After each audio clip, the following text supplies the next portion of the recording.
Alright, इस कहानी की शुरुआत में हमें एक बंकर के अंदर एक रोबोट दिखाया जाता है जिसका नाम मदर होता है। उसके पास एक एम्ब्रॉय है। इस एम्ब्रॉय से वो एक इंसानी बच्चे को जन्म देना चाहती है जिसकी रक्षा वो पिछले 38 सालों से कर रही है। जल्दी ही उससे एक लड़की पैदा होती है जिसका नाम वो डॉटर रखती है। वो उसे इस दुनिया की हर एक अच्छी चीजें सिखाती है। धीरे धीरे वक्त बीतता है और डॉटर थोड़ी बड़ी हो जाती है। एक दिन वो मदर से पूछती है कि बाकी के इंसान कहाँ चले गए और हम यहाँ से बाहर क्यों नहीं जाते। मदर बताती है कि इंसानों ने पूरी प्रकृति को अनबैलेंस कर दिया है। वो आपस में लड़ते थे जिस वजह से इस दुनिया से ग्रीनरी और जीवन पूरी तरह से खत्म हो गया है। हम बाहर इसलिए नहीं जा सकते क्योंकि बाहर की हवा सांस लेने के लायक नहीं है। मदर डॉटर से बहुत प्यार करती है और वो उसे दुनिया की बेस्ट डॉटर बनाना चाहती है। वो उसकी इंटेलिजेंसी को भी बार बार चेक करती है। डॉटर मदर से पूछती है कि मैं इस दुनिया में कैसे आई। मदर उसे उस जगह ले जाती है जहाँ उसने एम्ब्रॉयज को रखा होता है। वो बताती है कि ठीक इसी तरह मेरे पास तुम्हारा भी एक एग सेल था, इसी से मैंने तुम्हें बनाया है। इनसे तुम्हारे ही जैसे बच्चे पैदा होंगे जो तुम्हारे ही साथ यहाँ रहेंगे। मदर डॉटर से बहुत प्यार करती है। वो डॉटर को किसी भी चीज की कमी नहीं होने देती। इसी कारण डॉटर को भी कभी एहसास नहीं होता कि उसे बाहर जाना चाहिए। धीरे धीरे वक्त बीतता है और डॉटर 18 साल की हो जाती है।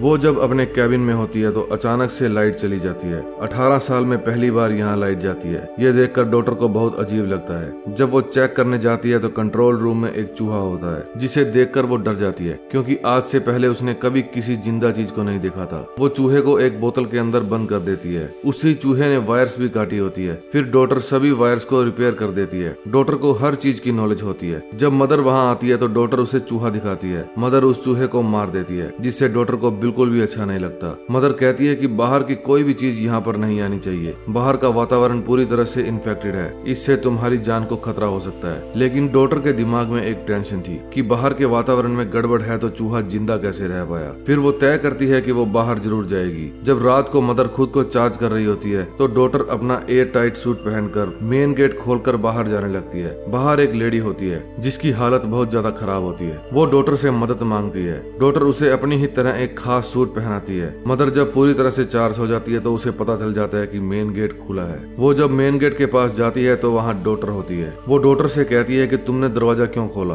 आज के बाद कभी भी इस दरवाजे को मत खोलना। जब सही वक्त आएगा तो मैं खुद तुम्हें बाहर भेज दूंगी। लंबे चौड़े भाषण के बाद वो वहाँ से चली जाती है। मदर के जाने के बाद डॉटर उसी लेडी के पास जाती है जिसे वो सूट पहनाकर अंदर ले आई थी। वो उसे पीने के लिए पानी देती है। तभी वहाँ मदर आ जाती है। वो उस लेडी को देख लेती है। उस लेडी के पास गन भी होती है जिसे वो मदर पर हमला भी करती है। मदर उसे पकड़ लेती है। तभी डॉटर कहती है कि उसे छोड़ दो, उसकी बॉडी में कोई भी इन्फेक्शन नहीं है। डॉटर के कहने पर मदर उसे छोड़ देती है और उसका ट्रीटमेंट करने के लिए भी मान जाती है। वो उसे कैबिन में जाने के लिए कहती है लेकिन वो रोबोट पर विश्वास नहीं करती और अपना इलाज करवाने से इनकार कर देती है। डॉटर को कुछ भी समझ में नहीं आ रहा होता क्योंकि मदर ने आज तक डॉटर से झूठ बोला था कि बाहर कोई भी जिंदा नहीं है। फिर डॉटर मदर के पास जाती है और कहती है कि आपने कहा था बाहर इन्फेक्शन फैला हुआ है और बाहर कोई भी जिंदा नहीं है, तो ये जिंदा कैसे है? बाहर और भी लोग जिंदा होंगे, हमें उनकी मदद करनी चाहिए। दरअसल ये सब बातें मदर ने ही डॉटर को सिखाई होती है, इसलिए वो इतनी दयालु होती है। मदर कहती है ये पूरी लैब इंसानों ने बनाई थी। उन्हें पता चल गया था कि बाहर दुनिया खत्म होने वाली है। मुझे नहीं पता अब तक इंसान बाहर जिंदा कैसे हैं। तुम उस लेडी के पास जाकर उससे पूछो बाहर कितने लोग जिंदा हैं। वो मुझसे डरी हुई है। मैं अगर उससे पूछूंगी तो वो मुझे कुछ नहीं बताएगी। जब डॉटर उस लेडी के पास जाती है तो देखती है कि उसे गोली लगी है। डॉटर कहती है कि डरो मत, मैं खुद तुम्हारा इलाज करूंगी। फिर वो मदर की मदद से उसकी गोली को निकाल देती है। वो लेडी धीरे धीरे रिकवर होना शुरू हो जाती है। उन दोनों के बीच काफी सारी बातें होती है। मदर ये सब दूर से देख रही होती है। वो लेडी कहती है हम बाहर जितने भी सर्वाइवर्स हैं सबने माइन में छुपकर अपनी जान बचाई। बाहर इसी तरह के और भी रोबोट्स हैं जिन्होंने इंसानों को पूरी तरह से खत्म कर दिया। इसलिए मैं रोबोट से नफरत करती हूँ और मुझे नहीं लगता तुम्हें इस बंकर में इस रोबोट के साथ रहना चाहिए। अब डॉटर पूरी तरह से कंफ्यूज हो जाती है कि उसे क्या करना चाहिए। जब वो मदर के पास जाकर ये सब पूछती है तो मदर कहती है वो लेडी झूठ बोल रही है, कभी किसी रोबोट ने किसी इंसान को नहीं मारा। अब फिर से रोबोट डॉटर का IQ चेक करने के लिए दूसरे कमरे में ले जाती है। जब वो डॉटर को चेक करती है तो डॉटर बहुत अच्छा स्कोर करती है।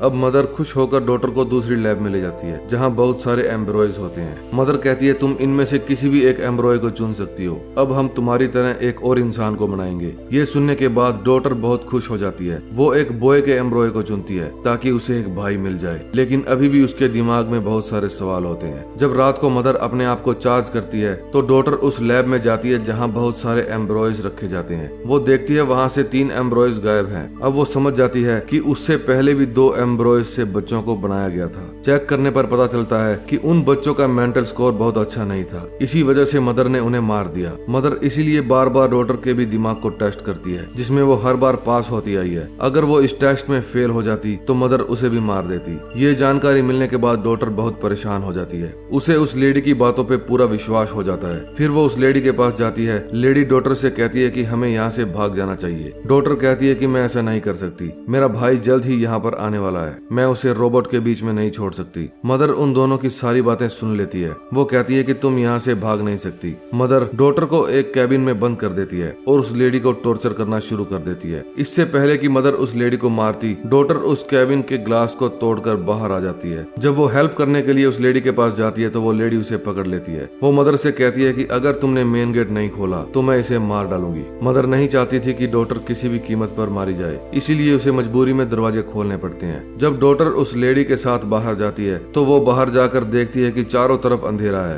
हर तरफ धूल ही धूल छाई है और राख ही राख फैली हुई है। दरअसल इंसानों ने धरती पर ऐसी ऐसी जंगें लड़ी थी जिससे धरती का वातावरण पूरी तरह से प्रदूषित हो गया था। जब वो थोड़ा आगे जाती हैं तो देखती हैं वहाँ पर फसलें होती है जिन्हें बड़े बड़े रोबोट्स उगा रहे होते हैं। वे उनकी रक्षा कर रहे होते हैं। डॉटर को कुछ भी समझ में नहीं आता कि ये ऐसा क्यों कर रहे हैं। वो उस लेडी के साथ आगे बढ़ती रहती है। आगे जाके वो लेडी उसे एक कंटेनर में ले जाती है। डॉटर हैरान हो जाती है क्योंकि उस लेडी ने कहा था कि वो अपने साथियों के साथ माइन में रहती है। इसका मतलब वो लेडी झूठ बोल रही थी। जब डॉटर उससे पूछती है तो वो लेडी बताती है कि हाँ, पहले रहा करती थी, लेकिन जब हमारा सारा खाना खत्म हो गया तो मेरे साथी एक एक करके मारे गए। मुझे खुद को बचाने के लिए यहाँ पर आना पड़ा। इस दुनिया में अब मेरे अलावा कोई भी इंसान नहीं बचा है। ये बात सुनकर डॉटर को उस पर गुस्सा आ जाता है। वो कहती है तुमने मुझसे झूठ कहा, मुझे लगा बाहर और भी इंसान होंगे। वहाँ लैब में मेरा भाई अब तक जन्म ले चुका होगा। अब वो डिसाइड करती है कि वो वापस लैब में मदर के पास जाएगी। जब वो लैब के पास जाती है तो वहाँ बहुत सारे रोबोट उसे घेर लेते हैं। वो उसे स्कैन करते हैं। जब रोबोट्स को पता चलता है कि वो डॉटर है तो वो उसे अंदर जाने की इजाजत दे देते हैं, लेकिन डॉटर बहुत ज्यादा डरी हुई होती है। उसे लगता है मदर उस पर हमला करेगी, इसीलिए वो एक्स उठा लेती है। लेकिन जब वो मदर के पास पहुंचती है तो देखती है मदर के पास एक छोटा सा बेबी बॉय होता है। मदर कहती है अपनी एक्स को नीचे रख दो और अपने भाई को संभालो। मदर उससे बहुत प्यार से बात करती है, इसलिए डॉटर के मन का डर निकल जाता है। अब वो एक्स को नीचे रखकर अपने भाई को पकड़ लेती है। मदर डॉटर से कहती है अब वक्त आ चुका है जब मुझे तुमसे पूरा सच बता देना चाहिए। दरअसल मैं ही उन सब रोबोट्स को कंट्रोल करती हूँ। इंसान अपने आप को खुद ही खत्म कर रहे थे, एक दूसरे से जंग लड़कर। इसी वजह से नेचर पूरी तरह से तबाह हो चुका था। इसलिए मैंने सोचा कि मैं सभी इंसानों को खत्म कर दूंगी, क्योंकि अगर मैं ऐसा नहीं करती तो उनके साथ हम रोबोट्स भी पूरी तरह से खत्म हो जाते। इसलिए मैंने इंसानों को खत्म कर दिया ताकि धरती को बचाया जा सके। फिर मैंने तय किया कि मैं इंसानों को दोबारा बनाऊंगी और उन्हें सही शिक्षा दूंगी। उन्हें सिखाऊंगी धरती को कैसे बचाना है। इसलिए मैं सब एम्ब्रॉयज को यहाँ ले आई। तुमसे पहले भी मैंने 2 बच्चों को पैदा किया था, लेकिन उनका IQ लेवल इतना अच्छा नहीं था। उनके अंदर बहुत सारी कमियां थी, इसलिए मुझे उन्हें मारना पड़ा। क्योंकि मैं अगर गलत लीडर को चुन लेती तो इस मिशन का कोई फायदा नहीं होता। इंसान फिर वही सब करते जो उन्होंने पहले किया था। तुम IQ में और इंसानियत टेस्ट में हर बार पास हुई हो। मैंने तय किया था कि जब तुम 18 साल की हो जाओगी तो मैं तुम्हें सारा सच बता दूंगी। अब तुम्हें ही इन बच्चों को पालना है। तुम्हें उनको नेचर के बारे में सब कुछ बताना है कि किस तरह धरती पहले जैसी होगी, रहने के लायक। जब तक ये सब बच्चे बड़े होंगे मेरे रोबोट्स बाहर की दुनिया को फिर से रहने के लायक बना देंगे। अब इस नई दुनिया की लीडर तुम होगी। वो जो लेडी यहाँ पर आई थी वो भी मेरा ही प्लान था। मैं चाहती थी तुम उसके साथ बाहर जाओ और बाहर की दुनिया को देखो, लेकिन जब तुमने अपने भाई के लिए वापस आने का फैसला किया तब तुम अपने आखिरी इम्तिहान में भी पास हो गई। तुम मेरे अकॉर्डिंग बिल्कुल परफेक्ट हो। मदर कहती है अब मेरा काम खत्म हो गया है। तभी डॉटर कहती है कि मैं चाहती हूँ कि आगे की कमान मैं ही संभालूं। अब धरती पर मानव जाति को इन रोबोट से कोई खतरा ना हो, भले ही इसका कारण जो भी हो। बस ये कहकर डॉटर मदर को शूट कर देती है। तभी हमें बाहर का सीन दिखाया जाता है। एक रोबोट उस कंटेनर तक जाता है और उस लेडी से कहता है कि हमने जिस मकसद के लिए तुम्हें जिंदा रखा था अब वो मकसद पूरा हो गया है। फिर वो उस लेडी को मार देते हैं क्योंकि वे नहीं चाहते थे कि धरती पर कोई भी ऐसा इंसान हो जिसके अंदर नफरत हो, गुस्सा हो या किसी दूसरे को नुकसान पहुंचा सके। उधर डॉटर उस लैब में जाती है जहां बहुत सारे एम्ब्रॉयज होते हैं। वो अब इन सब को जन्म देना चाहती है और एक बेहतर दुनिया का निर्माण करना चाहती है। अब डॉटर खुद मदर बन चुकी है। तो दोस्तों, अगर आपको ये मूवी अच्छी लगी हो तो प्लीज हमारे चैनल को सब्सक्राइब करें। मैं आपसे मिलूंगा नए दिन नई स्टोरी के साथ। तब तक के लिए टाटा, बाय बाय।